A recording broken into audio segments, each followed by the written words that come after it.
Tikulandireni omvera athu nonse kulikonse kumwe muli kuchokera mzigawo zonse zinayi za mdziko lino.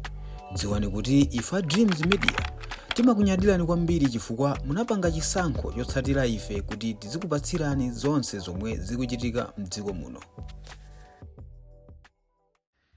On Kanya Beatrice amene waphedwa ku area 49 zimandivuta kuyikira mulomo because I didn't have information yambiri, and my issues ngati amandipanga hit differently, amandipanga hit personally because I'm a mother, ndine kholo, ndine amayi a munthu, and kumaona zinthu ngati zizi I now begin to worry for my children kuti kodi ana anga kusogoloko, are they safe in this kind of environment?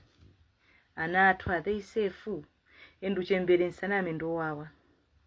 Even panopa I'm going through so much.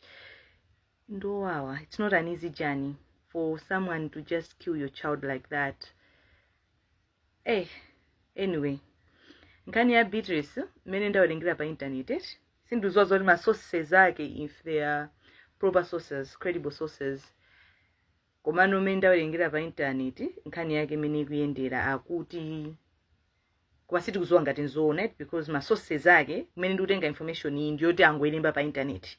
Anyone can write anything on the internet, so we cannot rely on it. Komano zimene alemba akuti, of course kwayambira usinze ndizozo zigwizana bwanji ndi imfa yake, komano maybe there is a connection poti anthu amakhandi information pena amangodikira kuti izikhale kayi official. Komano one thing I've learned in life is that believe uje rumors. Uje rumors aja nthawi zina zake amakhala ndi ka solid ujenet. Yeah. So akuti she was working somewhere. Anakamba ntchito kwina kwake. Kumene anakamba ntchito kwanapeza konsikana wina omwe was already working there. And akuti nsikanayo amapanga chibwezi ndi abwana kumene koko. Nde kutabwera Beatrice nsikana wina anayamba kukhani ma insecurities.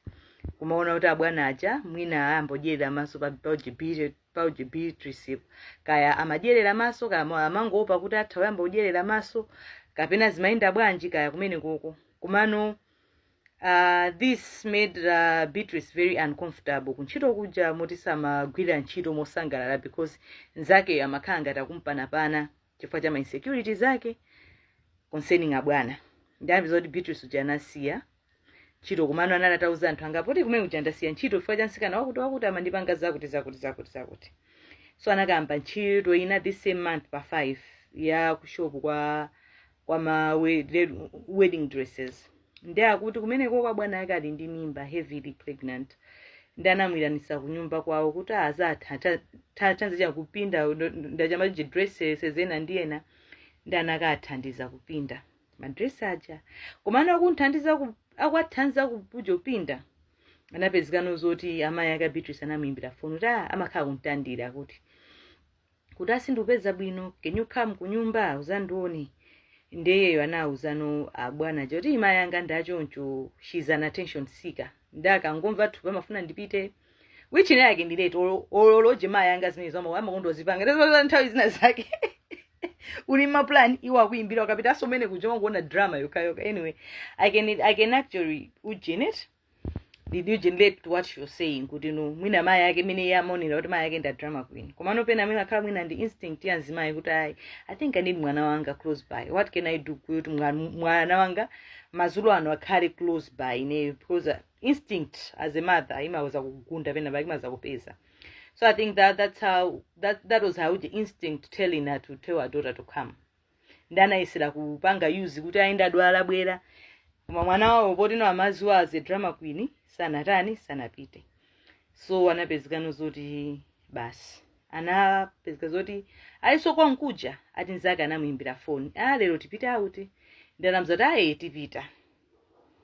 Ndakuti no anachoka mene kuja bwana yake anampasa transport 5,000 kuti azipitani kunyumba. Ndata ananyamuka anapita kwawo kasintha mayi akati anamuimbira phone. Ndata ananamiza mayi kuti bwana anga ndiimbira phone kuti ndipiteso, so I won't be able to come. Mayi akanavomera iye kutengana ndi azinzake kupita out. Ndiye akuti azilonda ena ake pamene anamponyapo azilonda naona galimoto ya black ikukhala ngati kusisa munthu. basi mama wake ajati tikaone kaya mati akaone kaya chinapangisa ndi chani, anapita wakaona ukapeza zoti chani munthu ndi mtembo wavulidwa zovala maliseche kuma watani wamwalira, koma kuoneka kuti wakalidwa plus walumidwa. Sinduzowa zoti masikazi anampeza nawo ndi chani, ena umati anampeza ndi mpeni pansana, ena kumati anampeza ndi ujeni, komano zikuonesa kuti there was a struggle. Mene alimbira pa ujeni pokuti zikuonesa kuti there was a struggle panthu. Ndi zinthu zokhuza ndisanami, ndi zinthu zokhuza in this world whereby you know what is happening. It's not just about gender-based violence, because even now amuna akupangaso abusers muna zao, right? So ndi chinthu choti panopa the killings are getting worse by the day. Ineyo if I were to be asked kuti ndikambe according to nkhani imene ndafotokoza apa yet,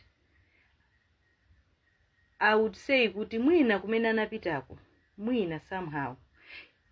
I would say kuti according to chimene nawerenga chete, mwina intent ya anthu wasn't to kill her, was to fight her or something like that, kuti tingomenya tingorafua zinthu zomvesa isoni. I don't know kuti state imene anampezayo ndiyotani, komano I haven't heard kuti anamupha mwawo chigawenga choncho, chifukwa zigawenga timaziwa mmene zimaphera mucha.